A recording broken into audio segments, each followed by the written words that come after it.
Hi there, everyone. My name is Dominic, and welcome to Indika. And I'm not talking about any weed here, all right? In fact, I'm not sure what Indika means, if it's our character's name or something in the story, but I saw this game that came out recently, and it has sort of religious overtones as far as it's about, I believe, a girl dealing with like cultural religious stuff. I don't know what era it's set in, but it looked interesting, and it was enough of like, it sold me enough on the concept just on the screenshots I saw and the little description, so I figured, you know what, this seems thought-provoking while also being an interesting type of game from what I could see, so I'm not going to preamble much because I don't know much, and I'd rather go into this blind and have the same be the case for you. That way we can experience this totally fresh and see what it's about, all right? But I feel like it looks challenging, and it looks like it might provoke a good conversation, and oh,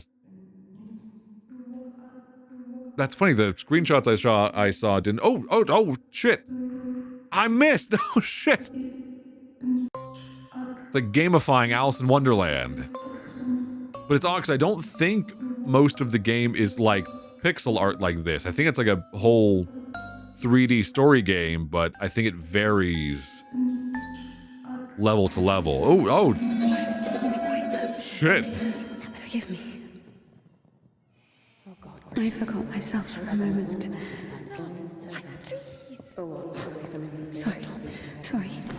Sorry, I didn't mean to. Well, I was playing Pac-Man in my head. Don't kill me. I'm sorry. Jesus Christ. I don't know what the fuck I did there. Oh, they threw me out for daydreaming? God damn it. Go. There's a basket for Smaragda in the warehouse. Smaragda? What a fucking name.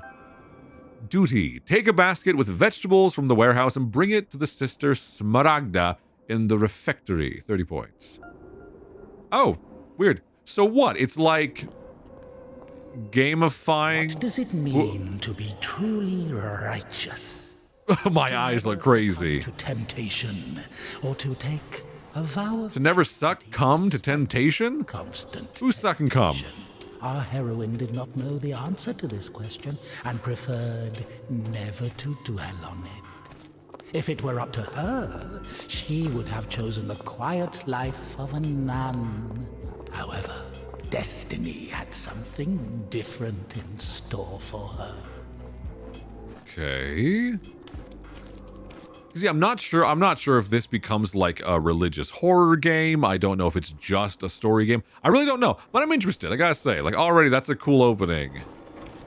And it looks good, I have to say. Like, these visuals, of course, I say that like any game that's layered with fog and dripping with oppressive religious atmosphere, I'm kind of sold on. I'm kind of intrigued just on that. All right. Get some water. What are they pumping into here? Or is this like, I can't tell if they're pumping water into here or if they're pumping it out. Oh, I got an achievement. Weird. This is a very strange opening, but I like talk about throwing us into it, which I really appreciate. They did not waste our time at all. Oh, that's a button I can push to do like the sign of the cross. All right. But I figured, you know what, you all know if you've been here for any length of time, I have strong opinions on religion. As someone who was a very, very devout Christian, I think it's fair to say learned Christian, you know, read the entire Bible, was studying Hebrew, did Bible competitions on a national level. Like, I didn't leave my faith through lack of knowledge. I left it through being informed. The more I was informed about my religious heritage and all that, and saw the way it was being borne out in society, was the harder, it became more and more difficult to maintain this idea that there was this optimistic deity that cared about me in the world that I lived in.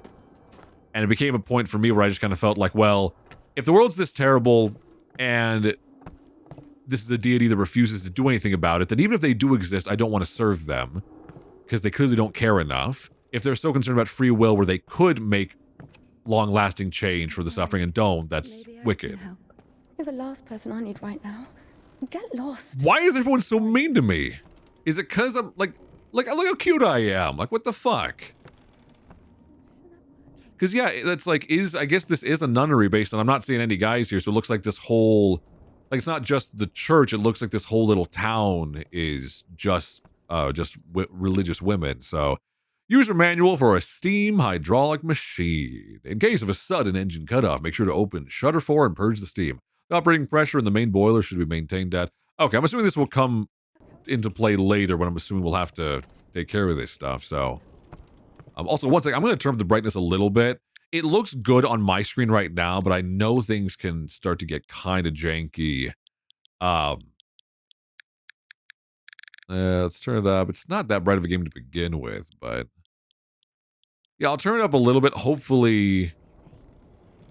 That's a little bit better. Because then, like, at least hopefully it won't be quite as much of a mush on YouTube. Because I feel bad. A lot of these games are very dark and moody, and they look really good on my, like, 4K screen here. But YouTube does not treat them kindly. So, oh, okay, so it's just this building. So, oh, can I just sit?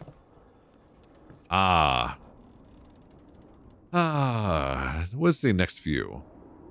Oh, weird. I can just get, like, a view around the village. This might be helpful to give me a bit of familiarity with what the hell I'm looking at here. It's... Shit, she did a hop, skip, and a jump getting off of that thing. It's very eerie. That's another thing, too, that I found was that I feel like a lot of... man, I don't know. I feel like, from my own experience, a lot of religion is very bent on the only valid joy you find is that within the structure of our organized religion, often with financial incentive, you give to us and you'll be repaid in joy. And often a disposal of joy out in the world, you know, and that can be joy for yourself. It can be exploration of sexuality. Like there's a lot of things where I think structural religion is really a detriment to society. And I say structural because I don't think it's necessarily on the shoulders of each and every person within the religion, because they are often, quite frankly, I think often they're being manipulated by the structure that they are in. And they're people just seeking hope. They're people seeking community. They're seeking a sense of belonging. And all of those things are very normal and very natural. Nothing wrong with that. It's that often I feel like religion is one of the core functions in society that takes advantage of those most in need. Also, look at the way the snow is sparkling separately. Like, that's a nice visual touch. I don't know what sort of game design trick that is to have a little tiny reflective refractions coming up out of the snow, but it's really, really beautiful. So, yeah, considering how much of religion is about the oppression and repression of your desires, your passions, and all of that, your lust, all these things that are seen as things to be tamed, not as things that are just a natural part of what it is to be human, you know? That's like not a thing to be feel guilty over. The prayers of all the... Stasha, do you have something prepared for Smaragda? It's cold today, isn't it? Oh, potatoes. Thank you. What did I do? Did I, like, suck dick one time and now everyone hates me? Like... Jesus Christ. Well, I got my fucking potatoes, I guess. The sisters loved Indika. I can sense that. Christian love is known to be patient, merciful, and faithful. Oh, yeah. However, in a lowly human sense, they didn't love her that much. To be completely honest, they didn't love her at all. Yeah, they're hitting her with that Christian love. Them felt nothing but disgust for her. Indika, however, was not to blame. Were it not for the voice that was inculcating ideas in her, unforgivable for a Christian, she would have been a virtuous and rather mediocre nun. Indika's biggest dream was for that voice to leave her alone once and for all. Her entire life became a struggle, a painful resistance. No matter how hard she tried, no matter how much she tortured herself, the voice grew louder and more convincing every day. It is a weird thing too, Halleck, because most religion thrives on not allowing for doubt, or phrasing it as like doubt is just a thing for you to repel and to push back against to prove how faithful you are. Like, it's okay to doubt. at the best of times, but like you need to be able to push back on it, you know, to show your faithfulness. And it's like doubt is the most natural human thing to lead you into critical thinking, you know, to lead you into a critique of the things around you. And that means both religious structures, governmental structures, that can even be relational ones as far as the way someone treats you, whether that's family relationships, friendships, romantic relationships. There are many things that, unfortunately, I feel like religion trains you to accept the way things are and have faith that things will get better, not be able to stand on your own kind of 2 feet and stand up for yourself and things that feel wrong. You're fucking welcome. It's okay. Look, I leveled up. Do I get like magic anti-demon possession powers when I get to like level whatever? Fascinating. Hold on, I start here. Level 8. Shame. Every time you get points, you gain an extra. So I have a shame level 6. Repentance level 3. Every time you get points, you gain a chance to get an extra 6. Okay. Every time you get points, you get a chance to get a 0.46 multiplier. Grief, humility. Can I unlock any of these? Gain 10 points right now. Or just have to connect to one of the other ones. That's so weird. What a bizarre concept. It's interesting. Water. All right. Don't worry, I know where that is. I've been walking everywhere instead of focusing on the plot. Get a barrel full of water for 100 points.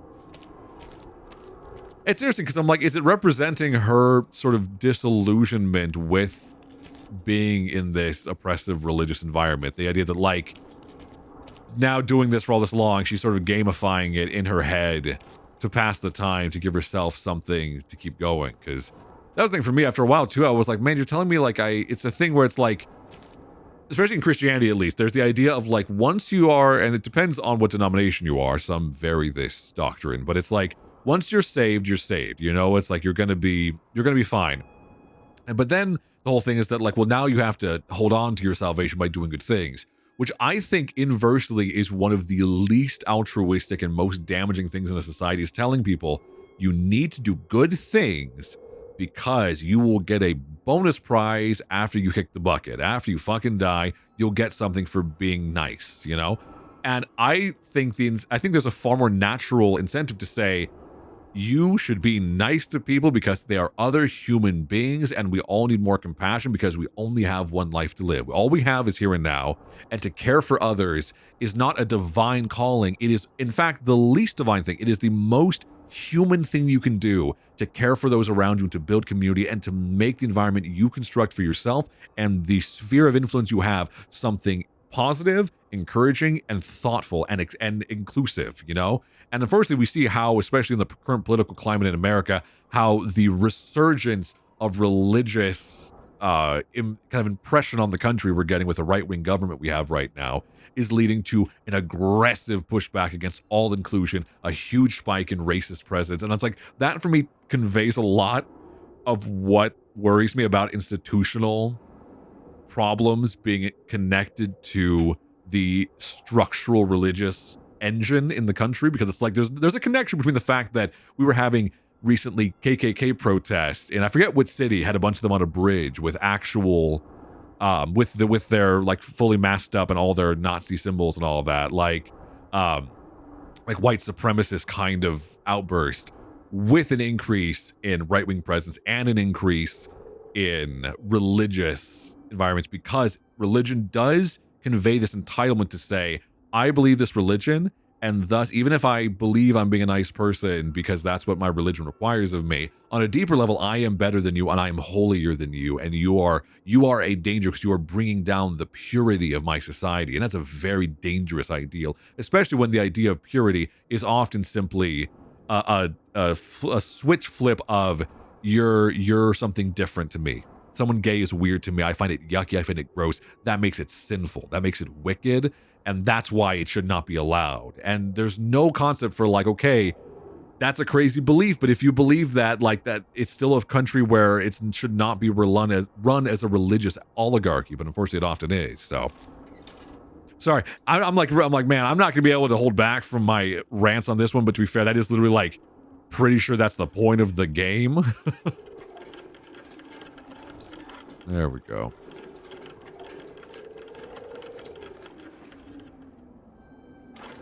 Oh, hold on. Is that enough water? All right. I don't know how deep this well is. Come on. Come on. Also, God, I swear I get so bored doing this.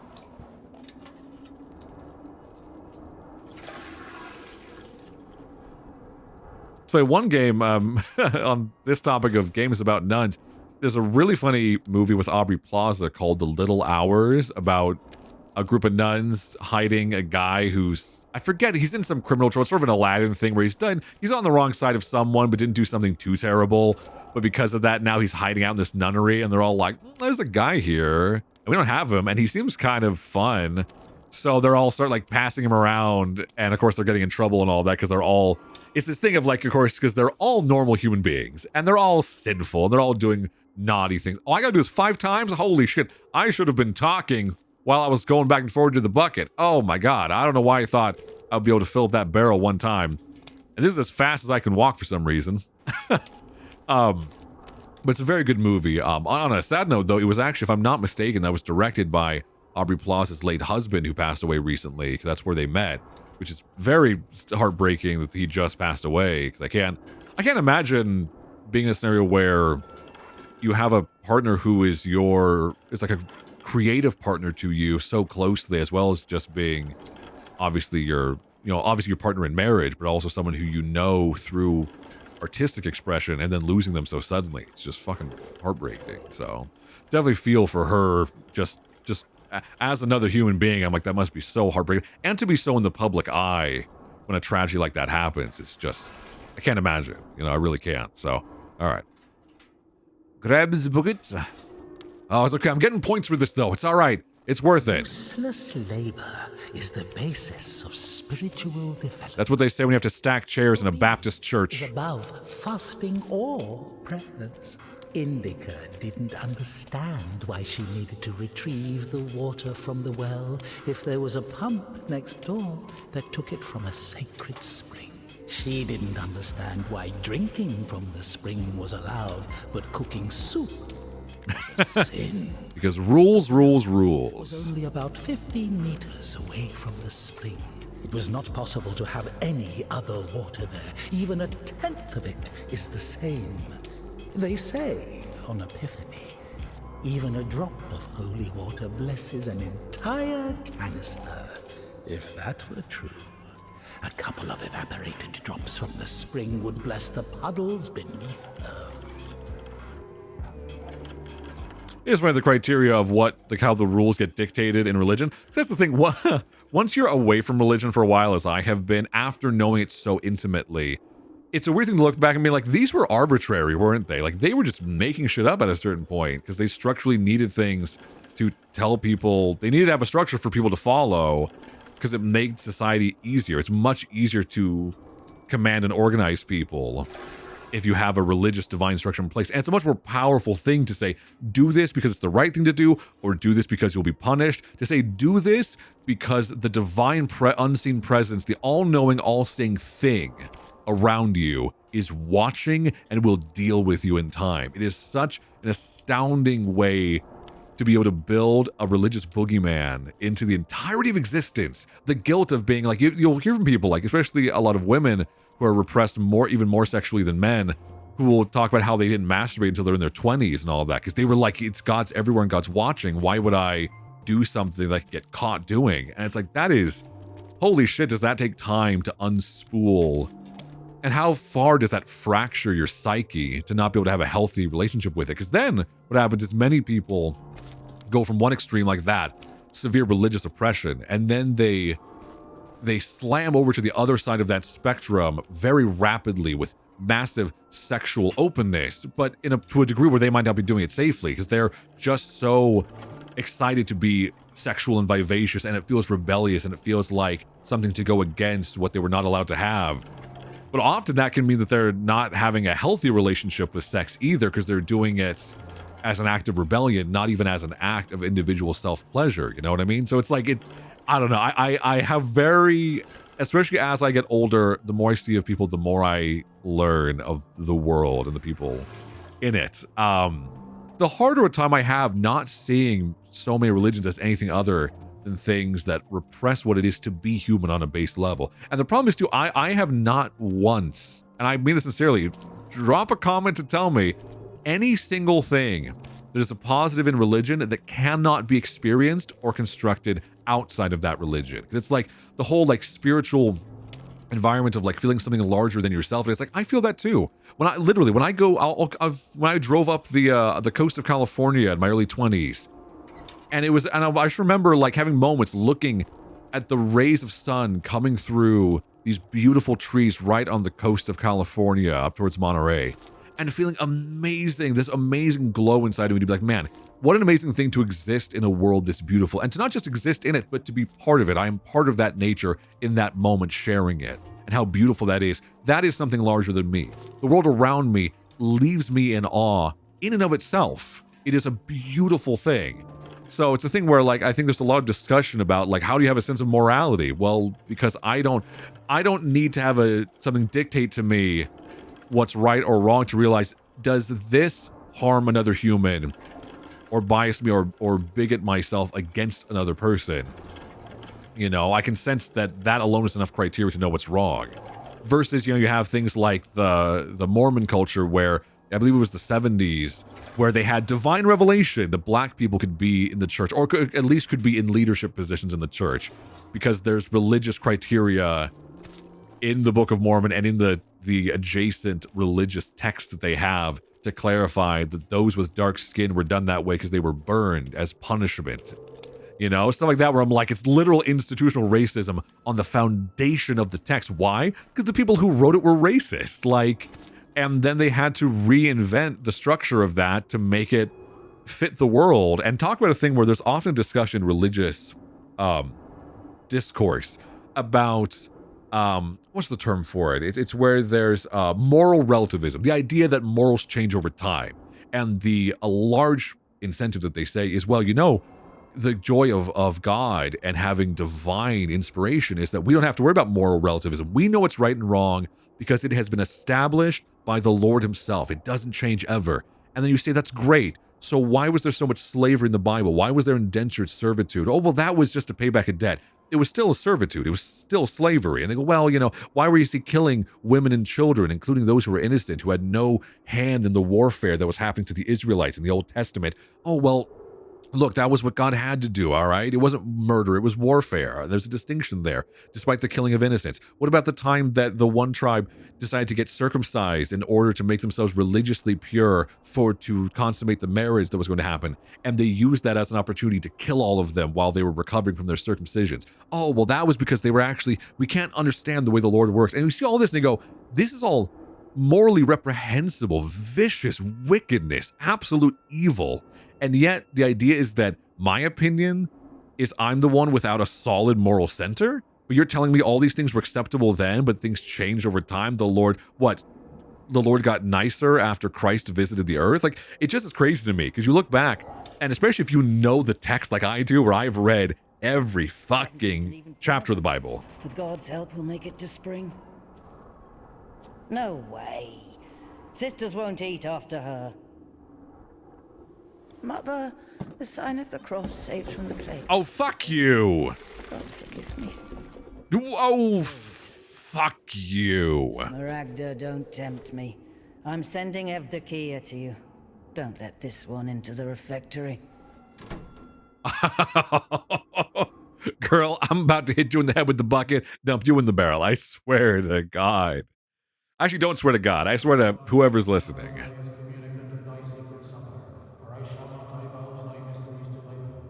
I shall give thee no kiss akin to Judas, but as an outlaw shall I confess thee.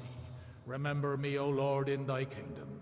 May my communion of thy immaculate mysteries, O Lord, not be judged or condemned, but heal the body and soul.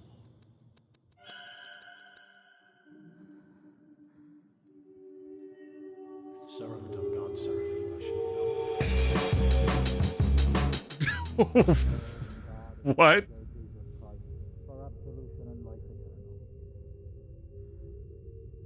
I'm very curious if this is going to be like she's having like religious psychosis, basically. God, Indika, shall now take communion with the body and blood of our Lord and God and Savior Jesus He's busting out, the little mini her.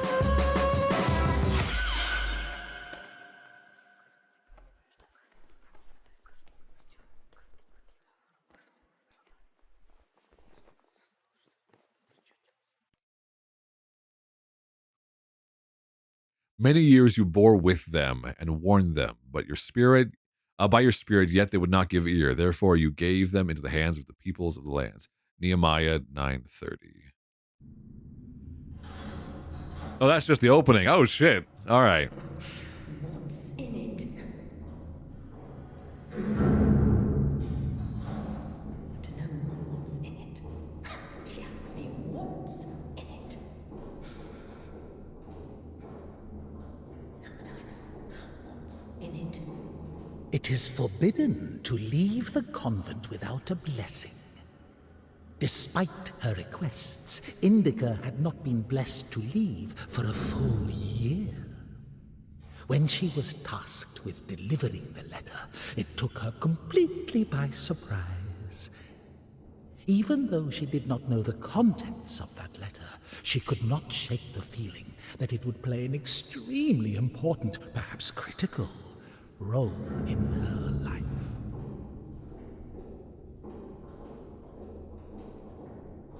How would I know what's in it?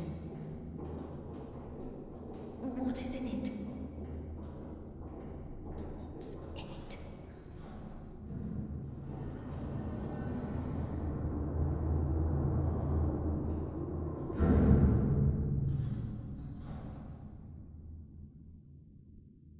I talk about a game that I'm like, this is someone's religious trauma come fully to light.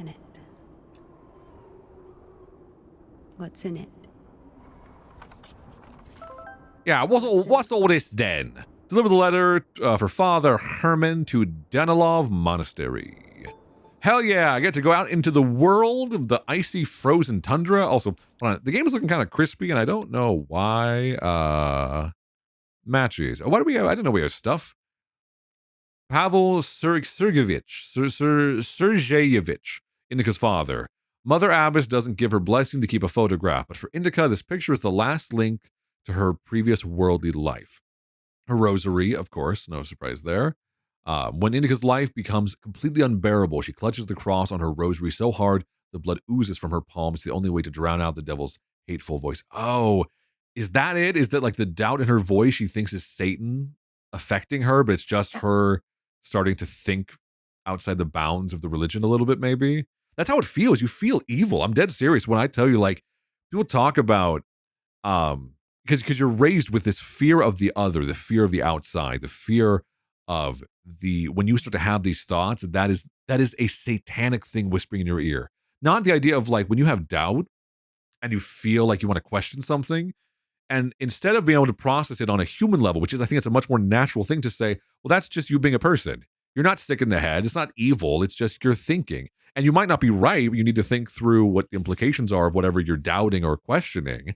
But it's not evil what you're doing. It just means you want context, you want knowledge, you want more information, and that is okay. So it's interesting to see the impression of that being like that she thinks she's being haunted. So apple, stick on the ferryman's favorite variety. Can't say those apples were particularly tasty. In fact, they were often unbearably sour, but the monastery doesn't have a lot of joys to offer.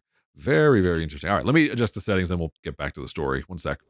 Okay, let's keep going, see if that looks any better. Oh, I can move faster now. Finally. My goodness.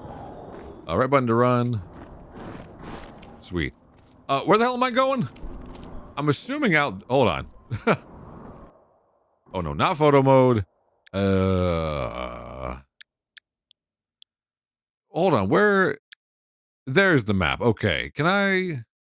Or is this just a design? I thought it was an actual map. Is this not a map? Is this just the pretty box of matches? So let's say Indika begged Marfa, the iconographer, to give this matchbox to her. Marfa had decorated it for the arrival of the Metropolitan Illyrian, but at the last moment, Mother Varvara rejected the gift, so it went to Indika. Okay, got it. I'm kind of assuming we're heading this way.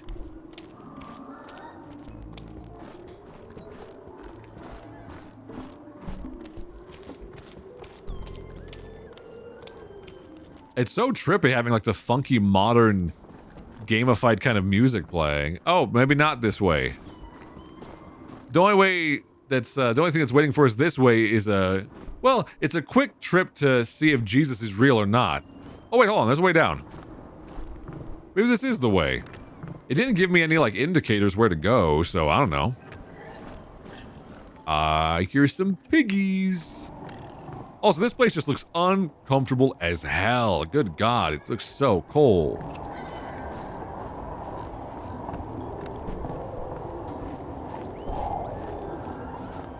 I guess it's fine if I'm just exploring a little bit, so at least I'll know the layout of where everything is.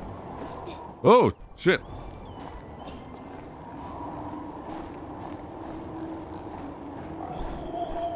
Like, what is this? Who lives here? Hello? For the sake of the prayers of all the saints, Lord Jesus Christ, our God, have mercy on us.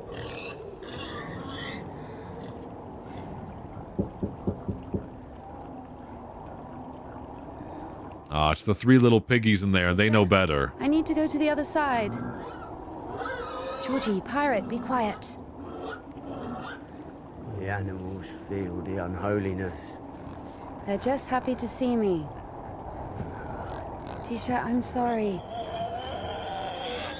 The animals feel the unholiness. I brought you some apples. Orlovka, your favorite. Tisha, I must hurry to the train.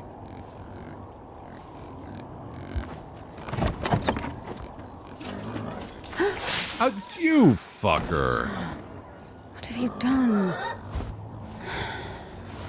The steps are all wet. You'll slip and fall again.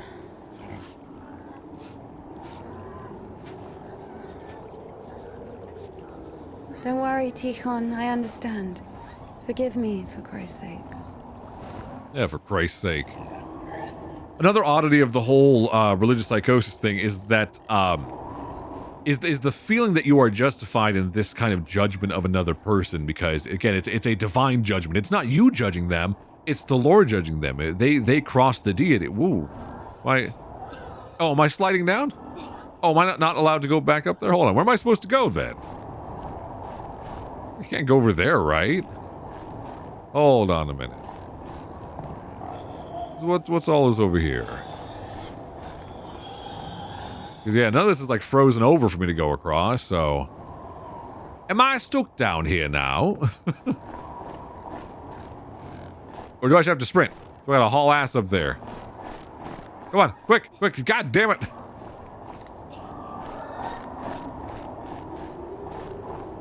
Yeah, I can't go across there. Hold on, what did I do? Did I go to the wrong place? Or can I bother them again? No. What did I do? Tell me I didn't break something this quickly. Unless, like, do I need to walk on the right side here? No? This side where there's more snow? What is happening? Hold on.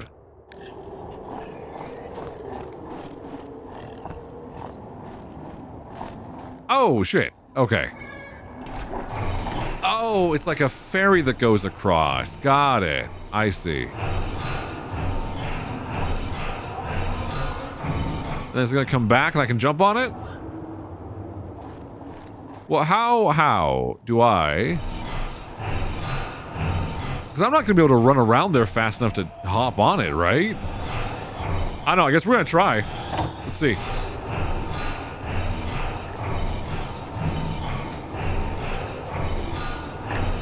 Okay, let's see. I might be able to make it if I really haul ass. Hold up! Hold up! Wait! Oh, shit! Shit! I know! I didn't... Don't laugh at me! I didn't know that. I didn't know I could die in this game. That's on me. Oh, God. Okay, hold on. There must be something I can, like... Oh, can I throw the apple at this thing? To, like, knock it into place once I'm on the raft? Maybe that's what I need to do. Hold on. God damn it. Oh, come on. You can do it. You can do it. There you go. There you go. Don't get stuck now. Okay. Okay. Like...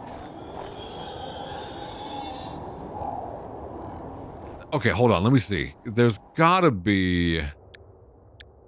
Okay, I've got inventory. Like, tell me I can't use that to throw that thing or something? Okay. Hold on. There must be a way. Let me look around.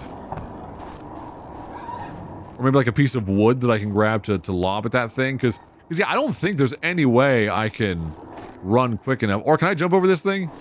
I'm assuming not. I'm assuming she doesn't have the ability to, like, vault over things. But I was too slow to make that. I don't see how I can. Nope, not gonna happen. What, hold on. What am I doing wrong then? Okay, I think I've got an idea. Also, I fiddled with the settings again because I was like, this game is looking really crispy and low res, and I don't know why, but for some reason it was like something to do with the way it was like, it wasn't going full screen on my monitor correctly, so I think it was doing the wrong resolution. So I don't know. Something weird was happening, but it looks way better now. It's problem now, I've been playing games too long where now if it's off even a little bit, like, and it's looking, the graphics are looking funky, I can tell. So, alright, hold on. I've got an idea though, so hold on. I thought it was a glitch when it's getting stuck here on the raft, or like the corner here when the raft gets to here, but look. It hits it, but like, yeah, okay. Because I was like, okay, I should know better that any time a game has a thing like that, it's less likely, especially early in the game, that it's just a random glitch, rather than, oh, that's intentional. There's a reason that thing's hitting it. So, okay. So, yeah. It's just meant to make a little bridge to get across. All right. Because I didn't want to try to run and get there too many more times. Holy shit. Oh, okay. I was going to say, I was like, there has to be a way to turn that on. Okay. There we go. Much better.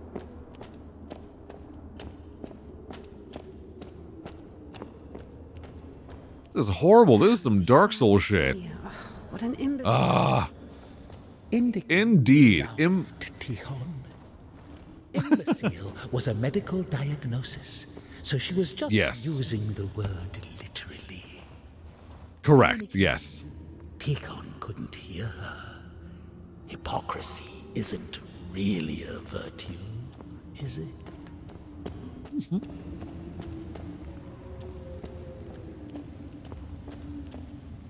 That looks terrifying. Now that I know that I can die, I need to be more careful.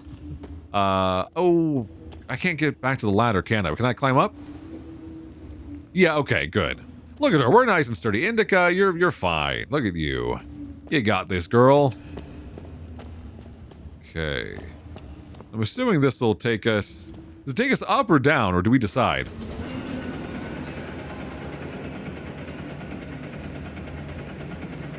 It was as if the convent didn't want to let her go. Even though she knew there was no place closer to God, she yearned to leave it, at least for a short time. Look, just for a little bit. I just need to go to the club for a while. Oh! Oh, pray! My Lord and God is sinful and burdened one, not having the boldness to look up into the heights of heaven because of the multitude of my transgressions. I have recklessly forgotten thy glory. Oh, I didn't pray enough. Among thieves and was wounded, so have I also fallen through my sins, and my soul is... What happens if I don't? What temptations come before me? Skill, just like her personal hygiene. Always at lunch, she would carefully clean the devil's work from her dentures with her finger. Indika hated endless prayers that were repeated so much they lost their original meaning. Hated to smile at Sister Martha's toothless jokes. Hated the fuming candles, the rotting potatoes, the never-ending advice. Yeah, that's interesting. It's just like she's blaming on temptation, but it's like just her own frustrations with the environment she's in. Cry to thee as the prodigal, I have sinned. All right, let's see. How long do I have to pray? Receive me a penitent and make me as one of thy hired servants. As of old thou didst raise up the paralytic, O Lord God, by thy godlike care and might raise up my soul. Do I need to go anywhere else, or can I interact with stuff while I'm praying? And by unseemly deeds and acts that saved I may cry out, glory to thy power, O compassionate Christ. For as thou do I have to just do it until the controller stops rumbling, which is like me being tempted, I'm assuming. My soul is wasted with evil and is barren of good deeds. But I beseech thee, O Lord, pour out upon me a drop of thy mercy and cleanse me from Tasteless Nope. cabbage soup. as the servant of the Lord, O just one. Thou hast received the gospel as a martyr. Okay. Can I climb up here, maybe? As the brother of God, thou hast boldness as a hierarch. Thou canst intercede. Do thou intercede with What happens if I fall down there after it's broken? Just like her personal hygiene, always at lunch, she would carefully clean the devil's work from her. Okay, hold on. Hold on. mercy and compassion. Where am I supposed to go while... Me as thou didst the Can I hop down here? Let's see. I have recklessly forgotten thy I don't see anywhere else I'm supposed to go, it looks like. the riches. It does let me run when I'm doing this. Wisdom hast had compassion on us, so also in these latter days hast thou Alright, hold made on. us anew by thy bloodshedding. Like the man who fell Can I... and was wounded, I was wondering if I could get the ladder or something if that would be useful, but I don't think so. wounded. To whom shall I flee for healing, if not to thee, the compassionate Son? Whoop! Praying before entering her Jesus cell, Christ. before going to sleep, before having a meal, repenting what she had thought or heard, listening to the depressed Oh, wait. sister's choir, the dissonant Oh, tones, interesting. fasting. I have to listen to the temptation to be able to get up here, to progress, don't I? Us to look up into the heights of heaven because of the multitude of Let's see. oaths, the black veil. It does. The temptation is the puzzle. I have to use it to let it break my world me as one of thy hired servants. and then make it again to be able to get across. Oh, that's interesting. It's like Beseech thee. you have to let the doubts in to make progress in life. It's kind of like For I am if you're trying to be a creative person within Christianity, you'll never reach your potential because there will always be this thing of like, are you doing it to serve the Lord properly though? Not just are you doing it to exist? Always. All right, hold on. She would carefully clean the devil's work from her dentures with her finger. Can I, does it break Repeated so. and open it up here? Original meaning. Hated to smile. Hold on, let me see. Martha's As of old thou didst What's that together? O Lord God, by thy godlike care. How do I get, oh, I can climb up here. Hold on. Palsy by diverse sins and transgressions, and by of God. Silent Oh, it lets me, her mouth I can after climb over it. Okay. born, before entering the temple, after crying, after leaving the temple, after entering the refectory, praying before entering her. This is fascinating. So it's like, because I never thought it's like religious puzzle game. What a fascinating idea. I'm already sold on this game so much just for being unique. You know me, I love a game. Don't waste time collecting points. They're pointless. They're not pointless to me. They mean things to me. And they make the little cool star animation like I'm playing Mario in this oppressive, what, Russian religious environment? I don't know what specific area we're supposed to be in, or if it's supposed to be a general sort of like Eastern European kind of environment, like nondescript. This is cool though. I like this. I like a game that has some balls to be able to tackle a challenging subject in a weird way. And it also makes it, whoa, frame rate, you good? You good? Hang in there. Oh, hang in there. It's the devil.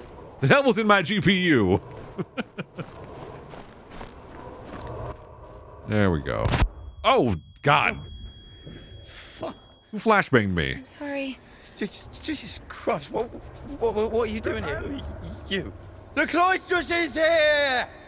Oh, what Nun is fine. The conventual is here! The nun. But listen, you're lucky to bump into me. I keep missing and I'm no good at this. Oh shit, you shot at us? What? Go. Get out of here.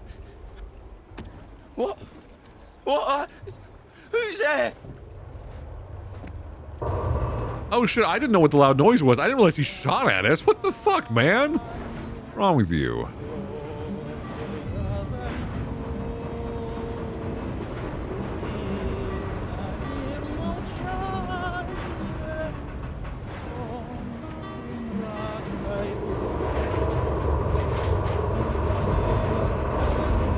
I thought he was glitching. I didn't realize he's impaled on the spikes. Why is he serenading him in that moment?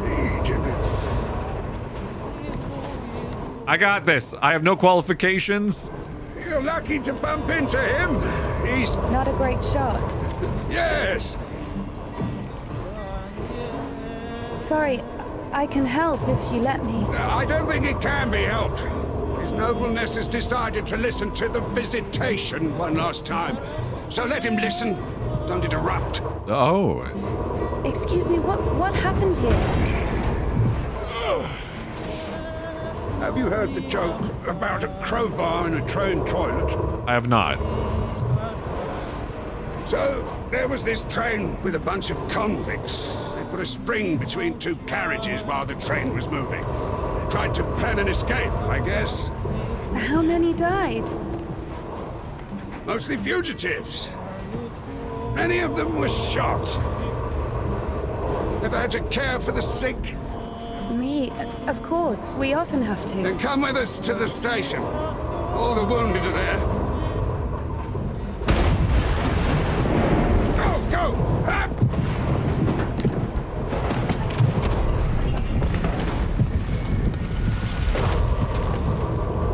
Well, I did my best to help, but there wasn't really much for me to do, though, so... Oh, shit. Yeah, the whole thing's sinking. What a fucking mess. It's kind of cool, though, because it's like, it's almost like a big monster got him, you know? The way they had, like, all the bars and the metal, like, rebar, I guess, impale him. What a fucking trip, though. Does he need help? Oh my god, he got impaled up the ass. Good God. Or bad God, rather. I mean, holy shit. This is God's plan right there. The Lord works in mysterious ways. The impalement of our leader's asshole was something for the greater good. Wounded are waiting at the station and then injects a corpse with morphine. Maybe out of respect for his dying wish, or for the size of his epaulets. What do you think? I don't think anything. Stop talking to me. I'm a good girl, I am.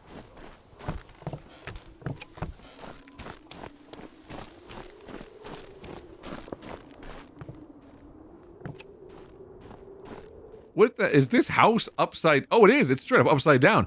Did it fall off the cliff? I like this as a backdrop for the story too. The idea that it's like, it's this world where like things aren't going well, but there's still this impression of like, well, we have to keep the faith, you know? It's the only thing keeping us going. The Lord will provide. Judgment Day. Indika has seen many images of what awaits a sinner in hell, but she cannot remember seeing anything about what the righteous are supposed to do in heaven. That is the thing too. It's often fascinating to me is that a lot of religious text and a lot of religious communication is more obsessive over the punishment of the wicked, the sinful, the disgusting, the immoral, you know, than it is about the so-called celebration of salvation, you know what I mean? Where can I hop up? Oh, here we go. This is not at all what I expected the game to be. I thought it was going to be a much more just purely walking simulator kind of game, which I like that it's not. I like that it's actually becoming this very bleak, slightly, this dark humor kind of, puzzle game. Damn, Indika, you strong as hell. Oh, shit. Okay. Can I move it back? Okay. So hold on. I got an idea. Is it gonna slide it back? It is. Do I have to like hop up on this thing at the last possible second? Let's see.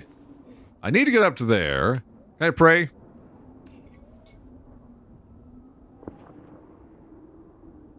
Nope. No praying option. No time for that, alright? It's practical problems. Or do I have to just be careful about how close I get it before it tilts it? Let's see. Here. I'm on top of it. Let me see how much further we need to go. A little ways still. Do I just need to be quick about it? I'm so close. Or do I need to do something to balance the weight, maybe? Maybe something downstairs that I can slide. I don't know. Let me see. And... Nope! Okay, maybe that's like a red herring. Is there somewhere else I can slide it to be able to get off? Okay, hold on. Let's see. Like, is there anything else down here to move around to balance it? Oh, this was like a school. This was like a whole school and a classroom. Interesting. I can't see shit. I forget that I have a lantern that I can use. Can I, like, break any of these? Hold up a minute. I wasn't really expecting puzzle games, so I need to, like, wake my brain up because I thought this was just going to be purely story stuff. Okay. Oh, that's what it is. I had to tilt it to a different corner. Got it. Okay, so each corner takes it somewhere different. So what if I put it in this back corner? What does that do? Did that help? I'm not sure, to be quite honest with you. I can't clamber up there. Hold on. What's happening downstairs? I feel like maybe, oh! What are you doing? Hold on, can I climb up on top of this? It popped up for a second, yeah. There we go. Oh, hold up a minute. Can I slide you around? Or do I just need to... Oh, I get it. I need to slide the piano around to get it to slide into the right corner to balance it out. So now I need to tilt things. Okay, I get it. I get it. This needs to get tilted to this corner. That's why I'm hearing the piano sound. So now that should balance this, right? Nope. Apparently fucking not. Hold on. What's the thing with the piano then?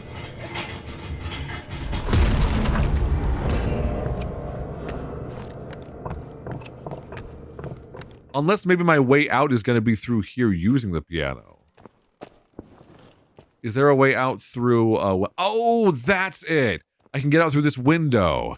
That's sneaky to put a path up there to trick you into it, but actually the real exit is downstairs. Oh, sneaky. Okay. Piano needs to slide over to this corner. And now I can clamber out through the window. All right, I got it now. I'm getting a sense of what the kind of type of puzzles the game uses, so that's with any new game. You kind of have to adapt to how that game dev designs things. Yeah, there we go. Nice. Then up here. Man, this is a fucking gauntlet just to get to the train station. Good lord. Okay. Who is this? Coffee? No. Oh, it's a candle. Fine, fine. Get it lit. There you go. Oh, sorry. I'm just here being irreverent while this person's over here mourning. My bad. Not trying to be disrespectful. I really not. Husband? Husband. I guess he was loved. No. Not so much. He was barely liked. All right, good talk. She just said, no, I just needed him as a space heater. He was warm. All right. This is sad looking. Pereshkeva Friday. Pavel Sergeyevich Indika's father called Pereshkeva a saint for girls, perhaps because girls use the icon for fortune-telling, chanting, Pereshkeva, Pereshkeva, show the man I'll love forever. May the Lord have mercy. Silly kids. Vera, look at this one. You're here to learn a lesson, ain't you? All right. Very demure of you. It's a little. Oh yeah, no, this is horrifying. Never mind. Wow. Yeah, wow. Okay. I think you had a bad childhood. Just that Bob's Burger episode. Dang, I think I had a bad childhood. I know. What do you mean you know? Look at you. Look at the way you're standing. People with good childhoods don't stand like that. Okay. Well, at least over here it doesn't look like anyone's about to shoot me for just walking. I go in here. I hear wailing. But I'm going to explore this way. Look. The wailing can wait. It's the Lord's will. Also, the excuse people use when they do bad or negative things is they're like, well, it's part of what the Lord wants. Toy? Whatever. Oh, it's kind of cute, though. Look at this little dude with his little chicken. Oh, I can't take it with me? Oh, come on, Indika. Is it Indika or is it like Indika? Who's fucking screaming over here? You're fine. Walk it off. It's what the Lord intended. A terrible train tragedy, as there should be. Or is it childbirth? An even worse horror. Stop. Lost your nerve, huh? What do you stop me? Since when do you obey me? Worry. Fear is a natural reaction. Oh god, it's something worse. Oh god, someone's being assaulted. Oh god. What is your goal? To help the girl or show what a hero you are? Exactly. If you're trying to help, there's no chance. Calculating chances in a time like this. How low?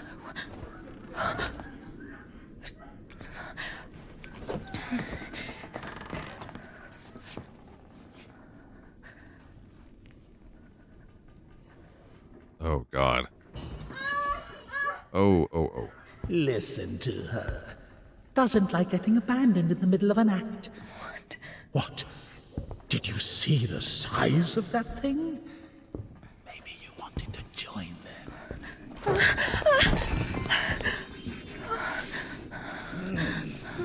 Not bad, either. Didn't have enough, you motherfucker. He's back at it again. Piece of shit. Fuck you.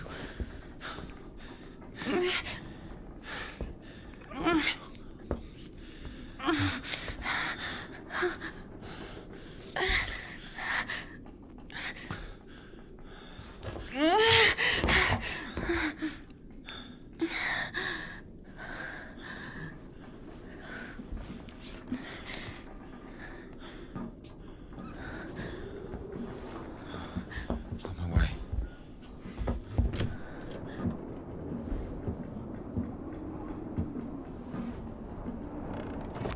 Jesus Christ. I did not think there was going to be something that bleak going on. Good lord. Hold on. Wait! Quiet. Stop yelling. You've saved me, and I've saved someone too. Poor girl, a little more, and she could have. Oh, Lord have mercy on for us. And you didn't see, she got away. Well, I don't know how much, but if it weren't for me, God deliver our sins from. Sorry, what is your name? Ilya. Indika. You know, they say that every hour that a patient doesn't get medical attention, their chance of survival is halved. Crazy thing to say, to be honest. It makes no sense to generalize like that. Do we include every case, even a... No idea where to take it or where it came from. Sister!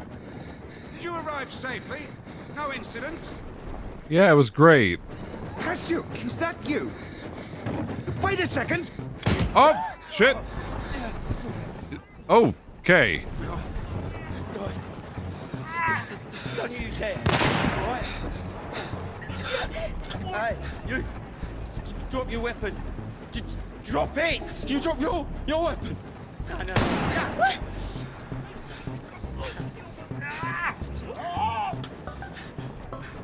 Please don't take us hostage. Throw your rifle here! Don't turn your...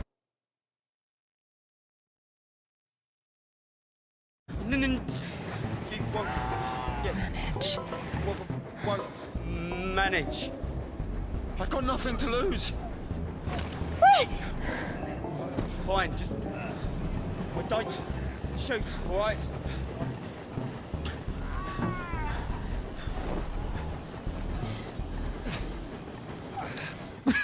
Y'all got outdone by a one-armed, like, pasty white bandit.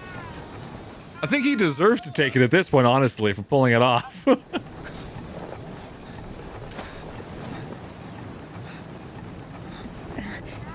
do it like this.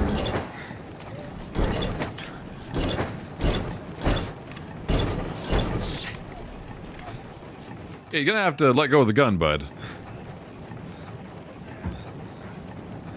Oh, they're gonna make us drive. Get on. Get on him. God damn it, Go. Go. I have enough to deal with, man. Come on. Get on.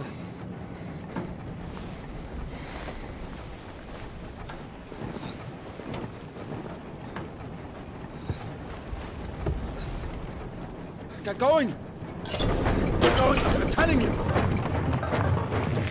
If I won't find you, huh? Come on in! Oh, God. Hooligan! Yeah, the way he shoots, he's gonna hit us in the head up here driving.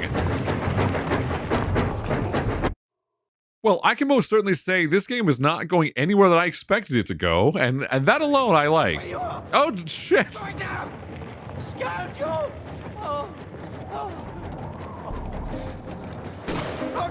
I've had enough! Just stop! Stop it! Is he chasing us? We're going so slow! I'll kill you right here! Gotta drift this thing, alright? You're not gonna catch us! Ow. Look at these moves! Serpentine! Serpentine! We'll shoot! Pivot! You bitch! You fucking bitch! Eyes on the road. I'm looking! Why are you aiming your revolver at me? Yeah, I'm the one driving. I'll take us off a cliff, bitch. Why is that? If you don't go faster, I will. I'm going as fast as I can. Wait! Wait. You're so fast. Not so fast. No, I'm going as fast as I can. I don't want to get shot. Not anymore! You scum! Just come back! Yeah. Just wait! I like that he could catch us if that guy just sped up a tiny bit. Fucking kill you! I'll shoot you! Buddy, give it up. If you want to be friend, oh. Well, it was a good effort, buddy. We'll tell him you tried, all right? You did. And saying, how fast were they going? We're going like, I don't know, fucking 2.5, 3 miles an hour. I was chasing after him. I was in a dead, well, bit of a jog, not so much of a run.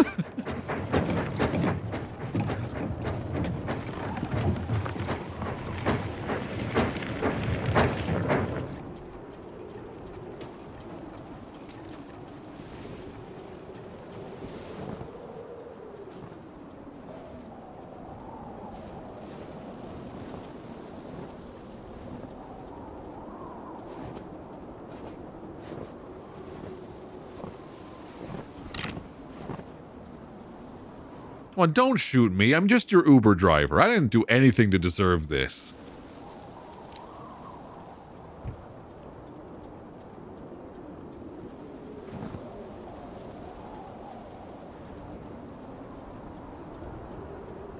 You dead now? You were looking like you were already pretty close to being dead. Yeah, give me that. Well, keep it. I know you're a nun, but look. It's like the Wild West out here, alright?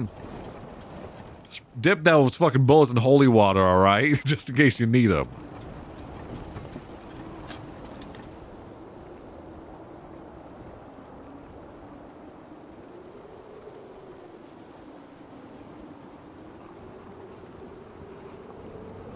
Sorry, this reminds me a lot of like the kind of tone of a game like Plague Tale, which is also a very good game that deals with like just a similar kind of like slightly old world. Obviously, this is slightly more modern because there's, you know, rifles and everything. We kind of sense the time zone it's in. But similar kind of environment and religious overtones and all that. Hey. Are you wounded?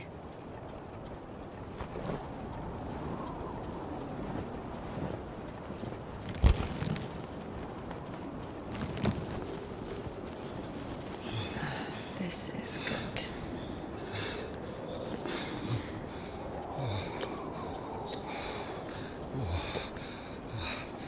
What are you doing? What is... I'm giving you the substance. A more beautiful you will pop out of your back in a few seconds. Don't. Oh, whatever you say.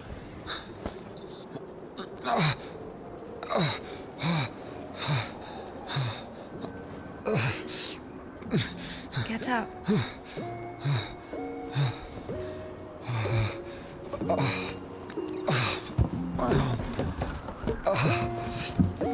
No, you don't need that. Yeah, especially with one hand. Time for a new instrument, buddy. You can shake the tambourine. That's what we have for you in the band lineup. Wait, more on this. Yes. Oh yeah. Well, either with me or with them, up to you.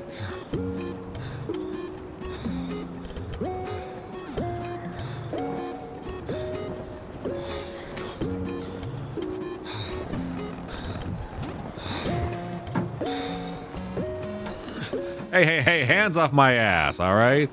I saw you trying. Because, buddy, I'm the one who has the, well, I know where the gun is, so look. Do that again, you'll lose the other hand. All right. Yeah. Oh, we're going so much faster now. Yeah. Whoa. Why are you rushing so much?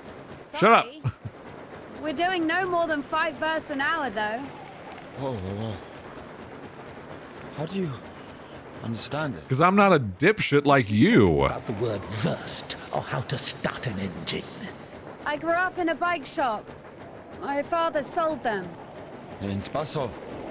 Why in Spasov? No, in Gorodishi.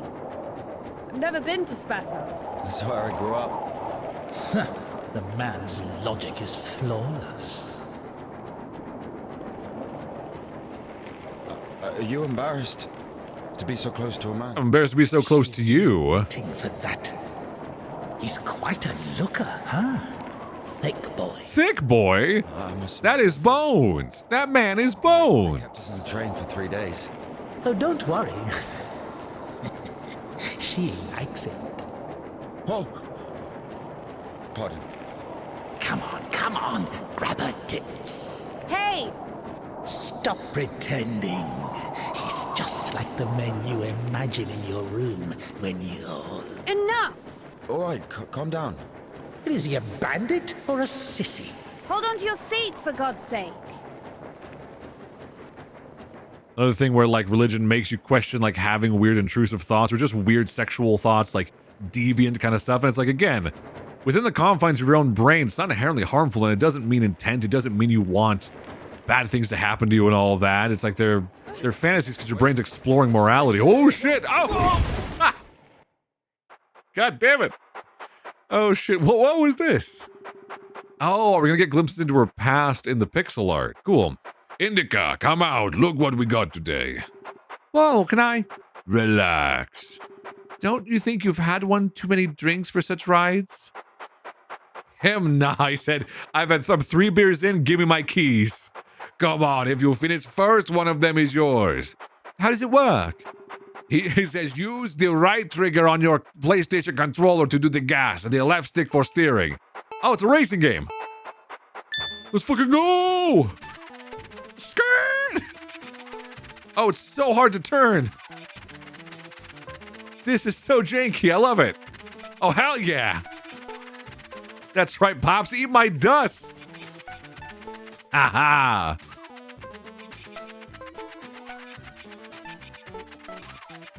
All right, Laughter, we're gonna do it, all right?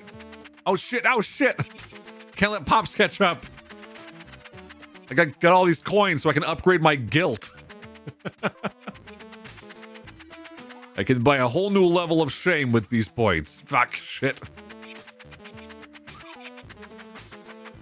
Oh, that's right. Come on, Pops, where are you? Wow, embarrassing, old man. Ah, this will not do. 3rd lap, let's go. Oh shit, he's going overdrive mode though. He poured some vodka in the tank. Oh shit! Oh no, he's gonna crash and die. Pops, don't do it! Oh shit, I knew it! Please don't tell me this is the day he died. Oh no, he's fine. I mean, he busted that thing up, but it's okay. Dad, I'm alive, I'm fine. Ah, damn. Dear, go to the workshop, will you? Get me 2 wrenches, 9 and 13 millimeter, and a hammer. Oh, shit. I don't know why I'm giving him a Russian accent and her, she's got a British one. Also don't know why she has a British one when the game is clearly set in like some Eastern European country. It feels very Russian. Mirko, whoa, is it yours? Mine? Who are you? I'm Mirko and your bike is junk. Junk? It's the first time you've seen a bike like this.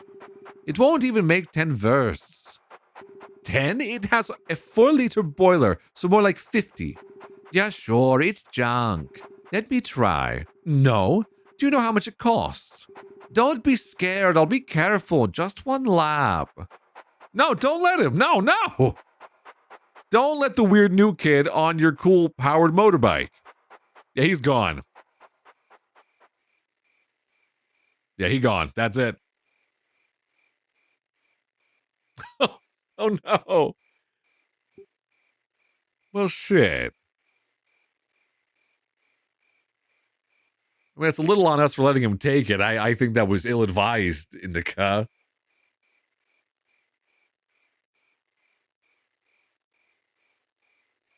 Hey, Pops. I got robbed when I was supposed to come get the parts for you. Sorry. This town sucks. But we had to celebrate and rejoice, for this brother of yours was dead and has begun to live, and was lost and has been found. Luke 15:32.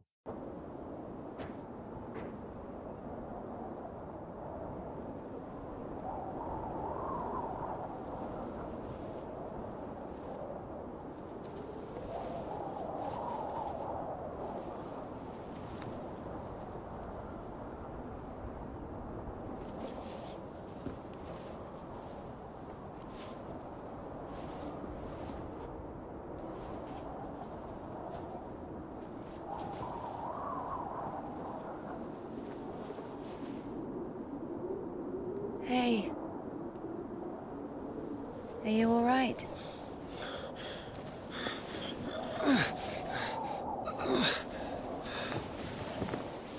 I'm sorry, can I take a look, please? There's nothing to look at. You better give me an injection. Oh my god. I'm afraid this'll have to... If we don't amputate it, you won't survive the afternoon. Our prison doctor, he told me the same thing. Word for word. But that was over a week ago. And he didn't do anything? Sadly, the only surgical equipment he had was a rusty wash basin. Very funny. All right. Don't worry. It should be like that. Only like that. I'm also talking to God. To God. Great.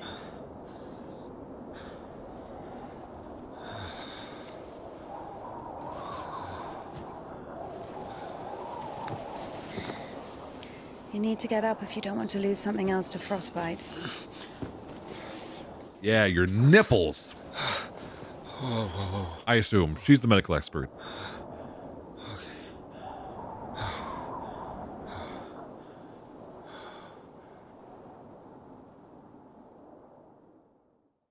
So I'm assuming what? He's like a prisoner that broke out, and that's why he's in like the he grabbed like an officer's coat or something to be able to get away. What do you mean you talk to God? What? Oh, my arm. You've seen my arm, yes? It's been a week. Or more. I doubt it.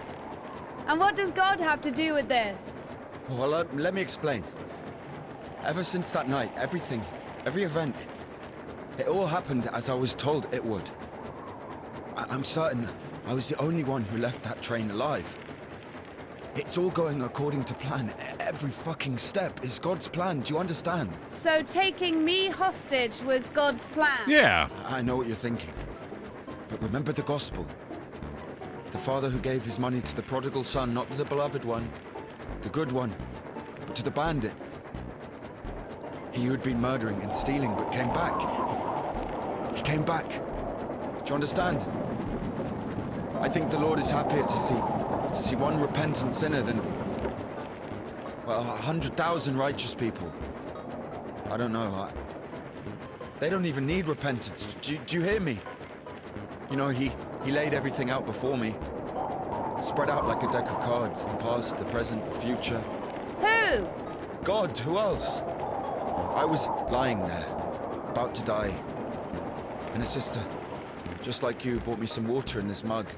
And I was drinking and I saw ripples in the water. Little round waves. And heard a whisper. So I drank. And... You heard God in a cup? In a cup, yes. But that's not the point. I'll show you when we get there. Oh, did I get here too fast? I didn't mean to cut off dialogue. Man, sorry. I'm just like, me and my new whip, all right? We're going too fast around these corners, all right? We're too good at this. Oh, man.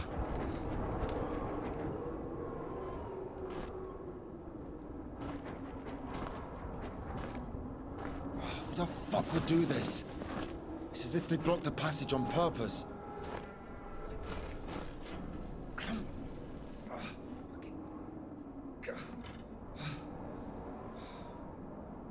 The brake is rusted shut. I have to find something to get rid of the screw. Well... It won't fucking budge. Alright. Well, you're fucking useless, aren't ya? One-armed weirdo. Alright. Maybe there's something in that shed. Let's find out. Alright, here, don't worry about it, alright? I'll take care of everything. Also, I don't know why I didn't realize at first that obviously he's one of the prisoners from the train, like, that broke. The life of St. John. One day, Venerable John fell into a pit. He was a God-fearing and meek monk, so he remained in the pit with humility. On the third day, John doubted himself. Had he, out of cowardice, mistaken the Lord's test for his will? Should he sit at the bottom of the pit in his own filth, or climb out of the darkness and into the light? John started to pray to God, and he immediately gave John a sign. A spruce branch leaned down into the pit. John grabbed the branch and climbed out of the pit. After realizing that, in his hubris, he had been tempted by the demons, John cried. Terrified, he jumped back into the pit and prayed for God's forgiveness. God forgave John and awarded him with numerous spiritual gifts. Aw, how nice. What is with all the dolls everywhere? That is freaking me out a little, because I don't know what that's meant to indicate. Jesus, thank God, I couldn't see shit. Also, it smells bad in here. Thank you for lighting a candle. Here, have a Mario coin. Good job, my good and faithful servant. High score and whatnot. What am I supposed to look at? Alright. Out this way, I guess. Oh, it can't be done. All we can do is jump out the window. They locked the door but left all the windows open. You know how it is. Alright. It's funny, this is like Resident Evil Village, but without the werewolves. Which I guess I'm realizing is just like a small Eastern European town is basically all I'm really sensing here. I'm assuming this is all locked up, but maybe I can go through... Yeah, I can use the ladder to get up on the roof, huh? So when I play Red Dead, I like to do that, because of course you can clamber onto a lot of the regular roofs, like onto most of like the small houses you come across in the cabins. And that way then, if you're being hunted by bounty hunters, you can just tuck up on the roof and shoot them. It's very fun. I've missed this smell. Fragment of a folding coin. O Lord, cleanse us of sin. O Son of God, forgive us our wickedness. O Holy Spirit, come to us and heal our maladies. I guess the thing too, I understand the function of religion throughout the society, that like most people were like, the sense of having faith in that you might have healing is often so helpful with the mental battle, even if it makes no difference, you know? So, all right, Indika could easily tell a 5mm wrench from a 40mm one just by looking at them. This one was somewhere in between. I'd hope you could tell the difference between a 5 and a 40. Like, that's... not to, you know, be disdainful of your skill, Indika, but I feel like that's being like, yeah, this person knows the difference between a XXL shirt and a small. Like, yeah, you can see it. All right, got the wrench at least. That's what I needed, so... Can I go through the house from this side now? No. Do I need to clamber? Can I just go over the gate using the ladder? I'm kind of thinking. Because let's see. Can I unlock this from the outside? How is it both locked from the outside and the inside? Riddle me that, game. All right. Or can I jump from like this roof to the other? Let's find out. All right, what am I saying? I can just use it to go back up here, right? Yeah, I can just go back through the window. I don't need to find another route out of here. Not that one. I can do it to this wall, right? Yeah, there we go. Yeah, there we go. Easy peasy.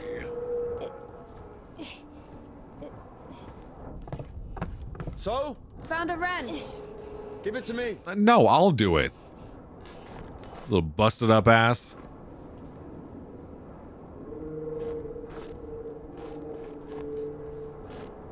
You do that while I check out the snow tessellation. Which, if you don't know, tessellation's in games where, like, snow or sand or, like, basically when things deform when you move through them. Nice detail. Looks good. Oh, shit. Lord have mercy. Whoa. What's that? Just a dog. Calm down. It was? I hate them. Sounded like a fucking bear. The big dog.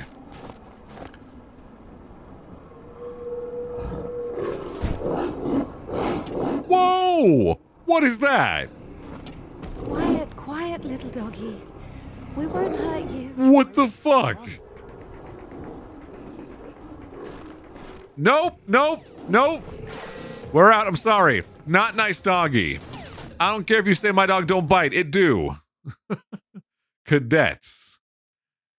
Is that the next section? I'm assuming?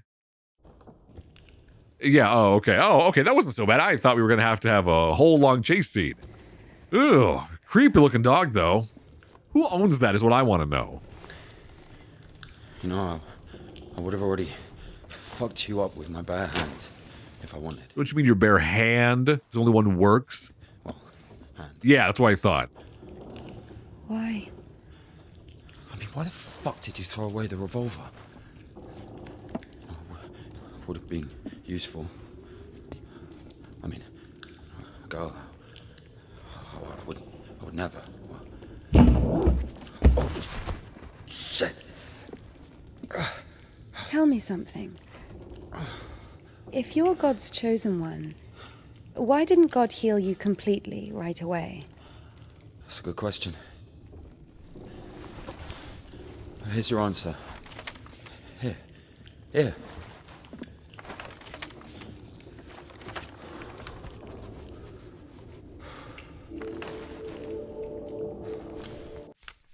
Cadets, 20th of March, Temple of John of Damascus, Spazov.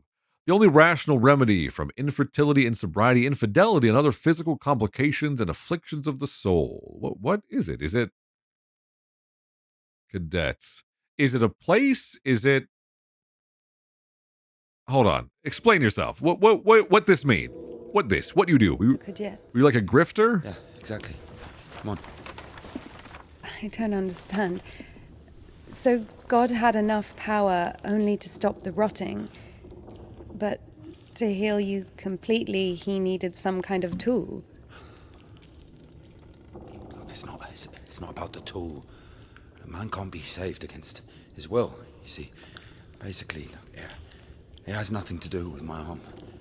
It's about the path we've been given, and whether to follow it or not, it's up to us. What do I have to do with it?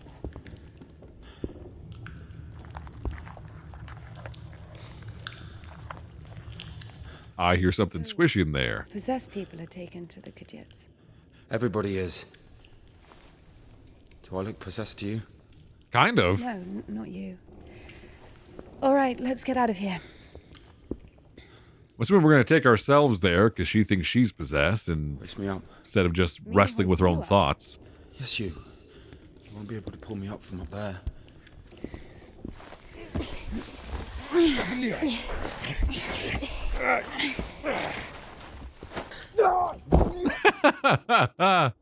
Well done. Ilya? Are you alive? Ilya! Ilya, you just an A-grade fuck-up, aren't you? What's going on?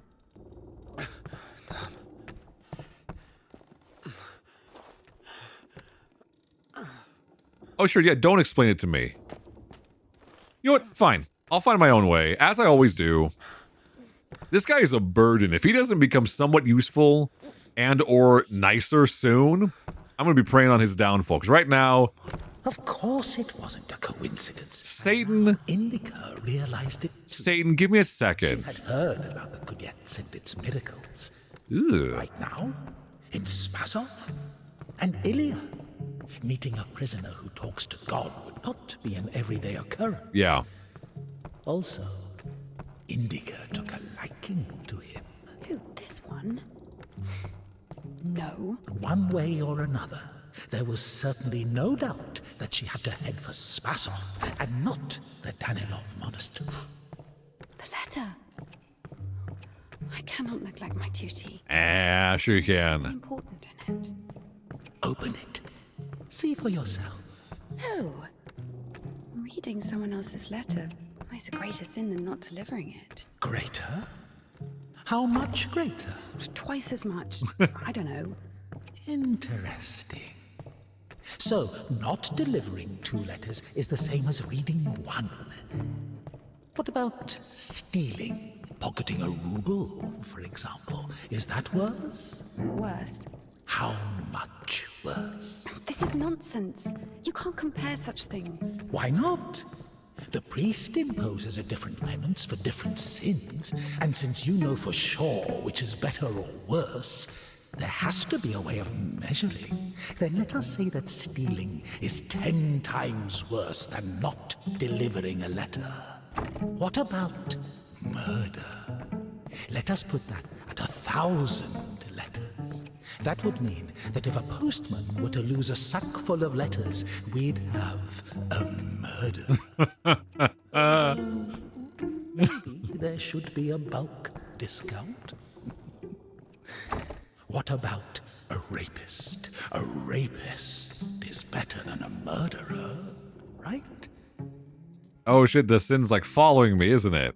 You know what's interesting about that too? I've always thought that's interesting about because the theological response is often, well, it's not a matter of that sin is like some sins are worse than others in cultural, sociological terms as far as the offense you do to another, but they're all the same because any impurity is unacceptable in the kingdom of heaven. So the slightest thing from the moment that you steal a pack of gum from murdering someone, no matter what the scale of it is, it's an impurity, and God would never allow for impurities, even though the Bible is riddled with him allowing for and demanding, frankly, so much slaughter and so much painful obedience to do violence unto others.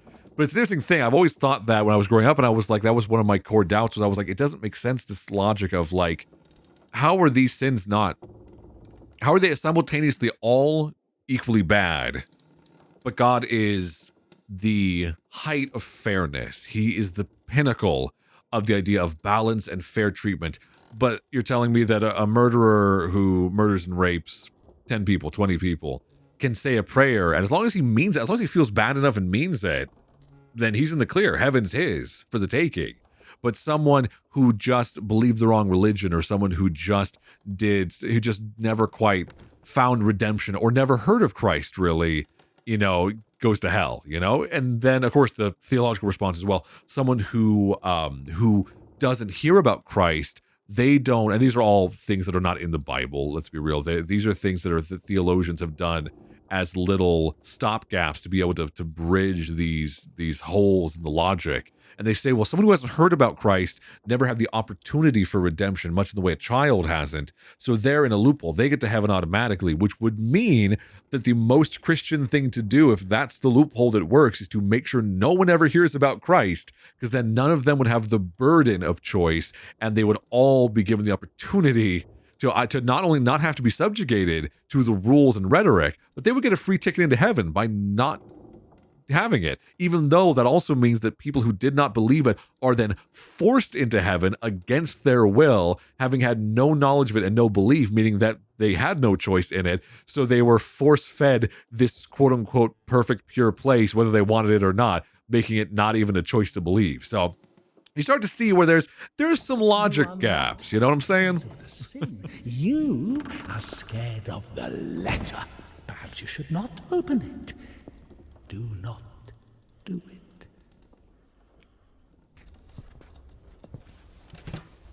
Oh, it's an even worse temptation being told not to do it. It's like being told not to come, all right? Makes it way harder, all right? Like, listen, I wasn't until you said something about it. Now I want to be disobedient. Also, the narrator reminds me a lot of the one in, Hold on, I don't want to interrupt Satan. Don't even have anything to say. The abbess knows you inside out, so everything turned out just as written. Defrocked her? How did that happen? Even if Evdokia wasn't after Tikhon had knocked her up, but you... First, you got pushed out of your house and... You know what? I'm gonna make you hush for a second. This cow is huge. What the hell is happening? Are they extracting the literal shit from the cow? I can't tell because part of this world feels almost fantastical and parts don't. Okay, so I need to be contrite and religious to get across this section, clearly. Yeah, what the fuck is happening? It does feel slightly mythical in the way some of these scenes are taking place. Even that dog looked demonic as hell. What does this do?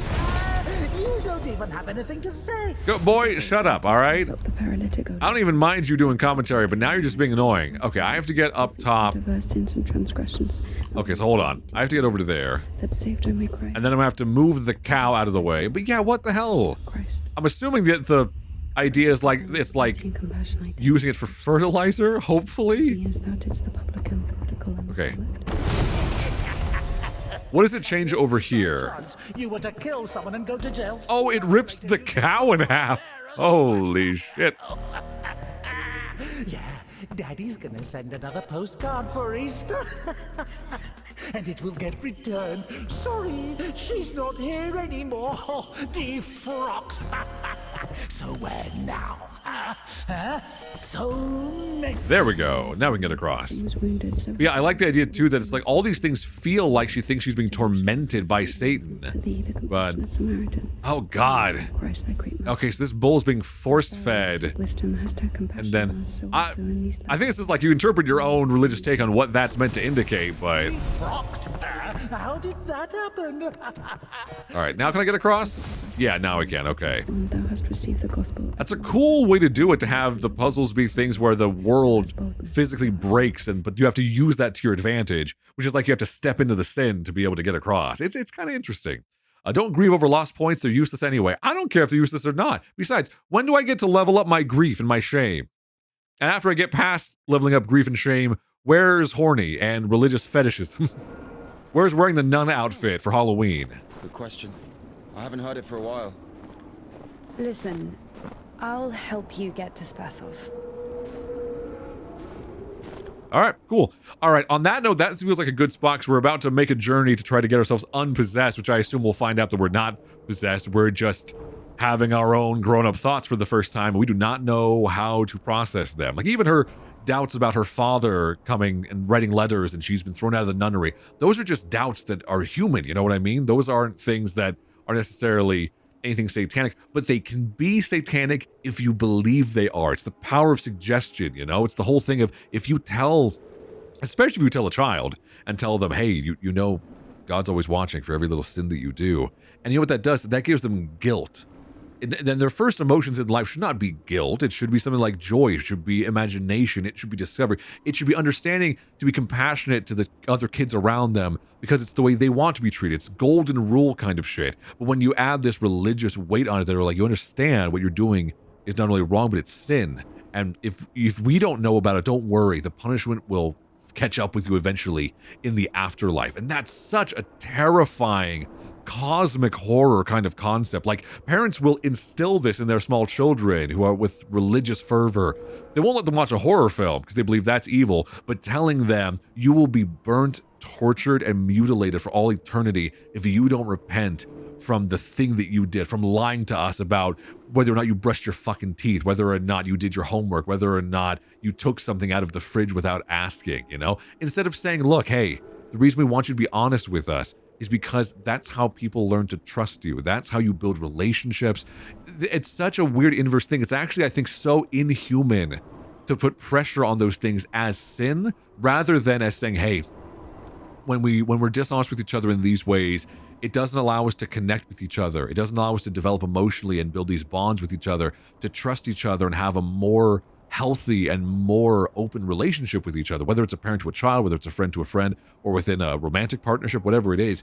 Those are the lessons that we instill that in a child that, You don't harm other people because of religious persecution later or divine intervention. You do it because it's the right thing to do. You don't harm animals because they're sentient and they have feelings and they feel pain, and you shouldn't do it because they deserve to feel loved just like you want to be. And I feel like that's a much more poignant lesson, and that's a much more impactful thing than doing it out of guilt and fear, because then you feel like you want to lash out, and the idea of rebellion and rebelling against God is doing things that are sinful, and things like mistreating others and being selfish and all that becomes appealing, instead of being like, I don't want to be those things, because those aren't rebellions against in any good way, they're not fulfilling. They're just doing it to try to let myself delve into sin as an inverse reaction to all this structure and all the rules and everything. And I think it ends up making people more likely to lash out instead of embracing who they are and being able to live that honestly and find morality on a human scale.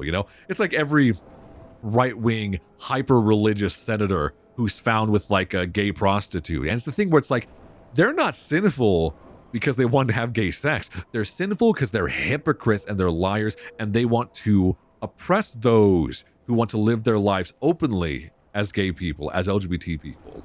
But they want to, they want to engage with the kind of experiences that they themselves still consider to be sinful. And that's such a bizarre thing to me, because it's the hypocrisy that kills me every time, because they will legislate all these things, but it's always this like, what's the term? Is rules for thee but not for me. And that's a historical thing of most religions and most governments of many kinds, most rulers, is that idea of like, these rubric that you need to follow are not for me. I do whatever the fuck I please, and you can't do anything about it because you're too poor to stop me. But I can do it, but you need to curtail your life on every level and box it in and have it be this constant shrinking, tightening thing around you, where I can say that you're a bad person because of these tiny deviances you have in life, these tiny mistakes you make, but none of them apply to me if you're wealthy or head of a religious institution, or a powerful politician. So anyway, I think this game is handling that in an interesting way. The actual game itself is good if it feels a little rough around the edges, like some of the lip sync with the animations for the characters. But again, I've said it many times, storytelling is about, storytelling is about the weight and the thoughtfulness of the narrative, the characters, the dialogue, the pace of the story. That goes further than technicals any day of the week. I'll watch a film that doesn't have beautiful cinematography but has a brilliant script, but I will not watch something, if something's beautifully shot but the dialogue is atrocious, I'm going to tune out pretty fast. Or if I watch it, I'm not going to remember it or carry it forward very long, So that's why I think this game is proving that it both looks good, but it's not a super gameplay heavy game in some ways, and the gameplay feels a little bit mushy at times, a little bit unrefined and all that.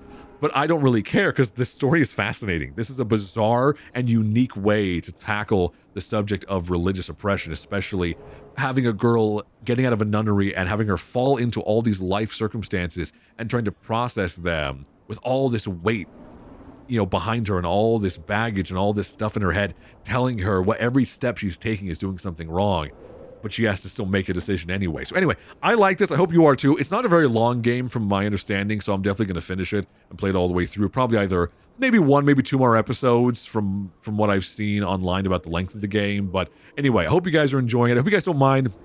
I know this can be a touchy topic for people. If you are religious, to be clear, I don't see this as someone, I don't malign you for your beliefs, and I also do not, I don't look down on you for these beliefs. But the things that got to me when I was very, very, very religious were when I would read compassionate but critically thought out responses to religion, and they made me think. They weren't here to say, hey, this is my criticism with religion and that's why this makes you stupid. It doesn't make you stupid. It doesn't make you lesser. It doesn't make you ignorant. It just means oftentimes that this is what you have been told. It's the world you know and the environment that you've been often brought up in. That's how it was for me and for many people, and sometimes I think it just takes having these thought-provoking discussions and not being afraid of them, because you don't need to be afraid of them. If you hear these topics and they make your gut tighten up a little bit, I promise you're not doing anything wrong by thinking. You're not doing anything wrong by questioning, by investigating. That is human. It is natural. It is the most natural human thing. It is the way humans make progress. It is the way we make society better. by thinking through things and thinking through, is the way I'm doing something, am I doing it just because it's the way things have been done? Or am I doing it because it's actually the right thing to do? It's the better thing to do. It helps me care for myself better and those around me better, you know? And that's really what matters when we talk about moral questions and religious questions. And I'm curious what else we're going to get into in this, and curious how Indika is going to come through the story and change over the course of it, or not, or if she's going to keep pushing back against it, potentially to her breaking point. But we'll have to wait and see in the next episode. So anyway, thank you all so much for watching and listening. My name is Dominic, and I will see you next time. Bye.